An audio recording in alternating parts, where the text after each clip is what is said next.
Price of power in Washington, who really makes money and who really benefits from the decisions.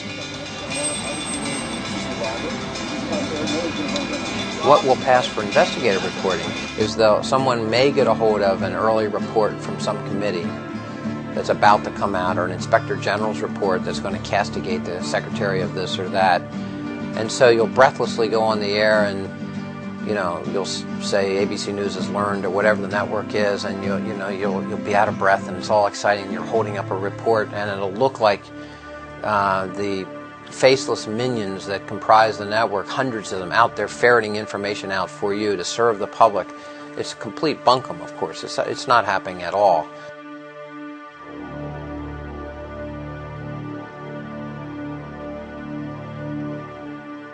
The public would never know from the media that they spent $11 million to keep any free airtime provisions out of any legislation, successfully, by the way. Edward Fritz, head of the National Association of Broadcasters, called free airtime for candidates unconstitutional and an infringement on the broadcasters' free speech rights. You have reached the stage in American politics, and I'm not kidding you, where the issue is not a debate over ideas. You have a point of view, I have a point of view. Who should that person support? That's what democracy is about. The issue is whether ideas at all matter. You look like a nice fellow. Nice wife. You have any kids? Yeah, 2. Okay. Why wouldn't I want to vote for you? One of the strange things about it is that politics is now presented in terms of politicians and not politics. I don't think the media are interested in politics. They're interested in politicians, which is a whole different subject. Media corporations don't cover the news when it comes to politics anymore. The political news coverage in 2000 was half what it was in 96. 96 was half what it was in 92. The third leading source of revenue for the media today, broadcast media, happens to be political ads. So if you're a politician, the only way you get heard is with ads. In 1981, the media was getting $80 million from political campaigns for ads. Today, the last campaign, they got $1 billion. That's why you've got to have millions of dollars to run for office as a politician. You're either a millionaire, you're able to raise large sums of money all day, dollar for dollars, and that's who goes into politics. And you are complicit in this system. You're not going to rock the boat. 98% of those who run for Congress, who run again, get elected, get reelected. We have a 98% return rate in Congress. Are you aware of this? I looked up the statistic. The old Soviet Politburo had a 92% return rate. All right? They actually have more turnover than we have in the U.S. Congress. Is that just the most embarrassing thought? Why do we do this? We've got to change these laws. We grant these monopoly rights to TV stations. They don't pay a penny to the people for getting these monopoly rights to TV frequencies. Then they turn around and sell time on the public property and make billions of dollars and destroy our political system.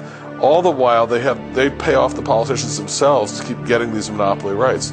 The corruption here is dreadful. The public is really at a loss. What do you do about that exactly? I'm not quite sure. I mean, they're probably in a perfect world, there should be a citizens movement about this. People should be marching in the streets. I mean, in some ways, we should be as angry about what's happened to our media as the Russians ought to be about what happened to their media. Now, that would be seen as heresy inside the networks. How dare you? We covered stories all the time last week. Look at this story. Look at that story. They would take issue with what I just said. They'd probably call you un-American. They would call me un-American and a bomb thrower, and I probably won't be on any of their airwaves anymore after this interview. 10 years ago, 50 companies ran the media in America. Now it's down to 5 to 7. Tonight, as I came down here, NPR was reporting on decisions that the FCC, under the control of Michael Powell, son of Colin Powell, who when asked about whether or not there was a digital divide in the world said, "I'm more worried about the Mercedes divide. I'd like to have one, but I can't afford it." That's the commissioner of the FCC, who's about to lift all the ownership caps on big media companies, and an issue that is not covered in the media. Michael Powell was actually quoted as saying that he has no idea what the public interest is. The oppressor here is regulation. He actually said that.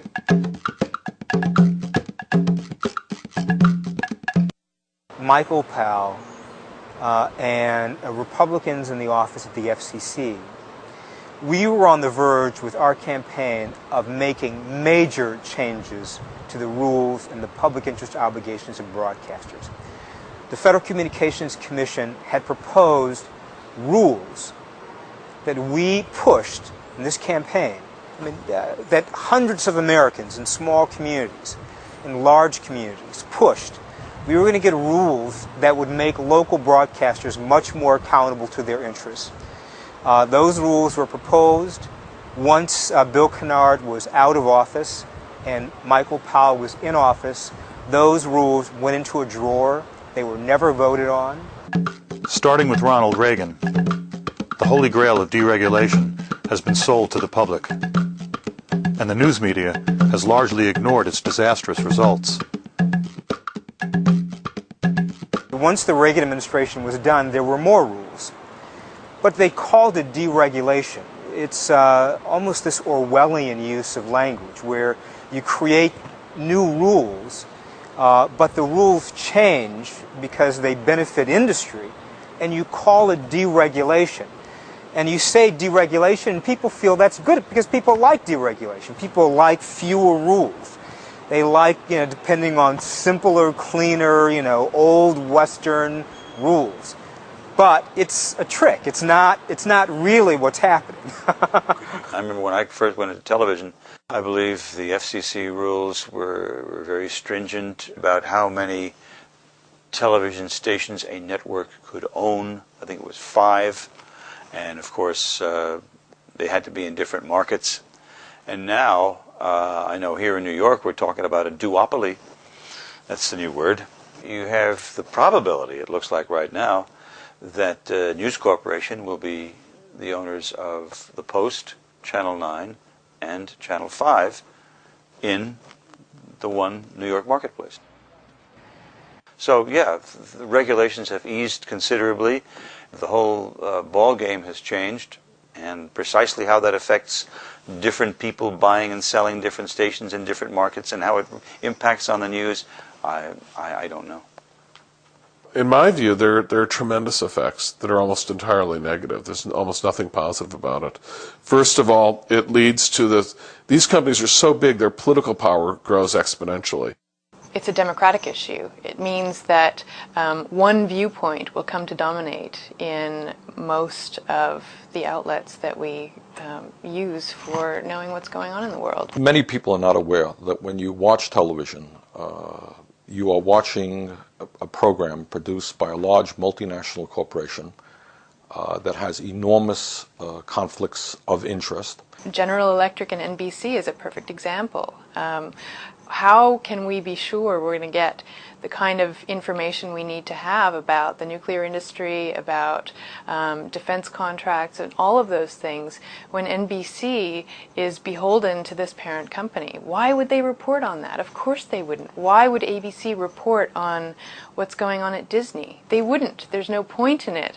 And it's precisely for that reason that those companies want to own television stations in the first place, so that they can keep a check on those sorts of things. General Electric has made it a very proud part of their policies that they are going to move jobs from the United States of America to China, to Mexico, any place in the world where they can get cheap labor. This suggests obviously that General Electric is deeply concerned about our trade policies. Over the years, General Electric has done its best not to pay taxes, or to pay as little as they can in taxes, taking advantage of all kinds of corporate welfare tax loopholes. Suggests very strongly that General Electric has an interest in tax policy. General Electric is a major polluter. Therefore, they're concerned about weakening environmental policies. It's not obviously just General Electric. It's the same thing with CBS or ABC. The conflicts of interest are enormous, and the result is that certain issues are talked about, certain issues are not talked about. In close to 11 years, we've done more than 100 reports. They're reports and investigations about public servants screwing up. We're the ones that broke the Lincoln bedroom scandal about the Clinton White House. But I have to tell you, when we've investigated corporations, for some reason it just doesn't get